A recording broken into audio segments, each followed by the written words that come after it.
Welcome to a session on the poem, The Author to Her Book by Anne Bradstreet. So, talking about Anne Bradstreet, she is one of the most important seminal writers in American literature. The reason being that she is the first of the published woman writers in American literature. She is the first published woman writer in American literature. So there are many reasons why she is considered to be important. As I mentioned, she's the first published American poet, and she is the first woman to have her work published in the English colonies.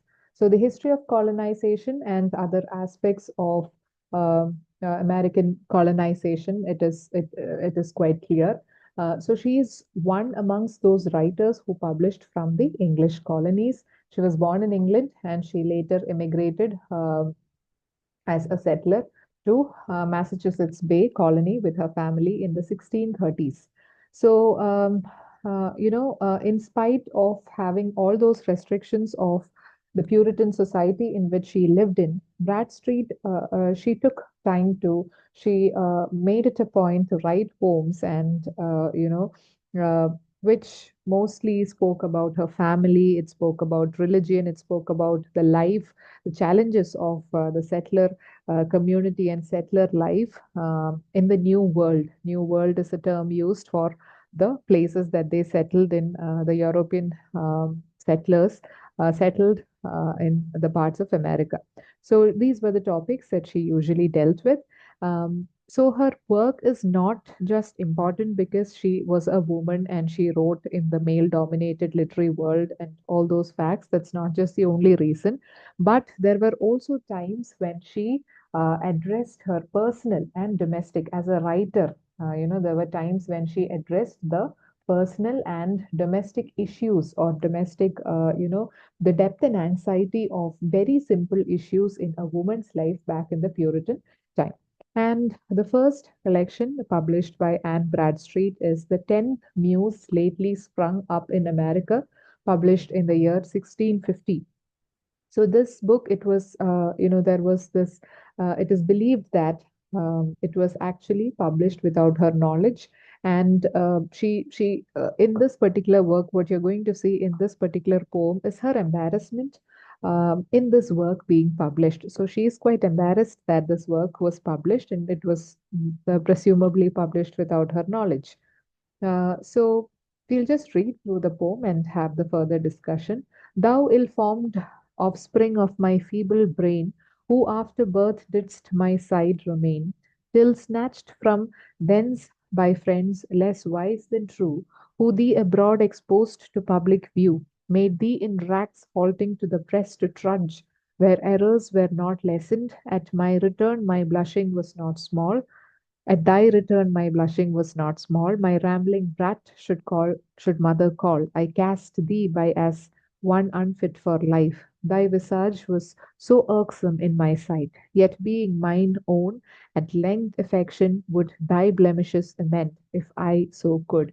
So the first part of this poem, it actually talks about um, how she is not very happy with the work that has been published, and she's not very happy with the work that she has produced, and she compares her work with, uh, uh, her offspring itself, the child that she gave birth to. So it's a very interesting comparison that she makes there, being a woman. It's like she delivered her literary work. So she calls it the offspring of her feeble brain. She calls herself feeble brained, and she says, "Who after birth didst by my side remain." So you were by my side till you were snatched away from, by friends or others, and who thee abroad exposed to public view. So abroad, in the sense, it could refer to the new settlement or the new world that she has come to. So it, as I mentioned earlier, it is believed that it was published without her knowledge. Made thee in rags, halting to the press to trudge. So she says that I was actually, I had covered you in rags or very poor clothing. Their errors were not lessened. At thy return, my blushing was not small. So she says how there were many errors, and she blushed in the sense she was feeling very embarrassed by this published work of herself. My rambling brat should mother call. No, it feels like for her as a writer, it feels like there is a lot of rambling and there is a lot of, yeah, quite unnecessary things that's being said in the poem. I cast thee by as one unfit for life. A light, thy visage was so irksome in my sight. So she says, you were unfit to be shown to the public. It is a big embarrassment for me that you came out in the public and you have come out in the light. It is quite an embarrassment. That being mine own at length affection would thy blemishes amend if so I could. So she concludes this part by saying that if I could, I would correct your blemishes or I would correct your errors. So this is all referring to the literary work that she wrote. I washed thy face, but more defects I saw, and rubbing off a spot still made a flaw. So in that process of correction, she says that she found out many more errors, which was, even more difficult process. I stretched thy joints to make thee even feet, yet still thou runst more hobbling than is meet. So she says, the meters and rhymes in poetry. So she says that I tried to stretch your joints and make you look at least, quite right in the meter in terms of the structure of the poem, but I couldn't do it very well. It was very difficult to correct you. In better dress to trim thee was my mind, but now save homespun cloth I'd house I find. So she says how I tried to find, better clothing, something that I could find in my house, and I was trying to dress you in a better way. In this array, amongst may vulgars mayst thou roam. In critics' hand, beware thou dost not come, and take thy away where yet thou art not known. So she says that I hope you never reach the hands of the critics who would simply, criticize you or say that you are not a good production and take thy way where yet thou art not known. So she says, these people would just take you away from me. If for thy father asked, say thou hadst none, and for thy mother she alas is poor, which caused her thus to send thee out of doors. So she ends the poem by saying that if someone asks you who is your father, you should say that you never had one. And if someone asks about your mother, you should say that she was very poor. So this is why you were sent out in such a bad manner. Okay, so it's a very simple poem, but it has got a lot of meaning to it. So you could talk about, we could look at the strict gender roles of those times. The Anne Bradstreet, she wrote at a period of, history when it was not quite common for women to actually let go of their domestic duties and write poetry or, come into the arena of literature itself. So the strict gender roles, she actually went beyond that. The religious expectations. So the Puritan belief system, there are certain aspects that they focused on, that they emphasized on, like humility, modesty, and subservience of women. Okay, so in such a scenario, imagine a woman being so open about her feelings and her experiences, even if it is as a writer. So she went beyond the religious expectations, the limited access to education. So the time in which she had written this poem, she was, it was not very easy for a woman to get, not just for a woman, but it was very difficult to get formal education. So she did, go across that.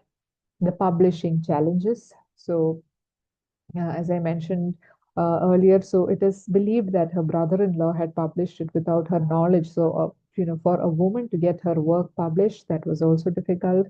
And the criticism and self-doubt, that which you see very, very evidently in the poem itself. There is a lot of self-doubt and a lot of self-criticism that happens in the poem. So there are certain theorists who actually addressed this, where you can actually apply these theories into the writings as well. Simone de Beauvoir's The Second Sex, Beauvoir discusses how women are often socialized to accept secondary status to women. So probably you can look at the way in which she is not very confident, and Bradstreet is not very confident in the way she has expressed herself in her work. You can see her, she might have that, internalized thought that she is inferior. So that is something, Beauvoir has talked about in her works as well. Virginia Woolf's A Room of One's Own. She explores how women have historically been denied opportunities to express their intellectual potential, so which basically would diminish their capabilities. And Judith Butler, so the performative theory where men or women, whoever there are certain gender roles prescribed and people should act according to it. So Judith Butler's performative theory you can look into, and Adrienne Rich's compulsory heterosexuality and lesbian existence is another work where it talks about how women are often pressurized to stay within traditional roles. And also you can refer to Carol Gilligan, her work In a Different Voice.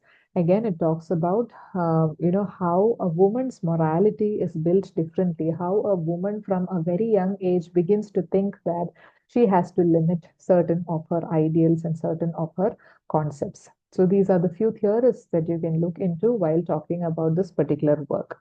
That's all for the session. Thank you.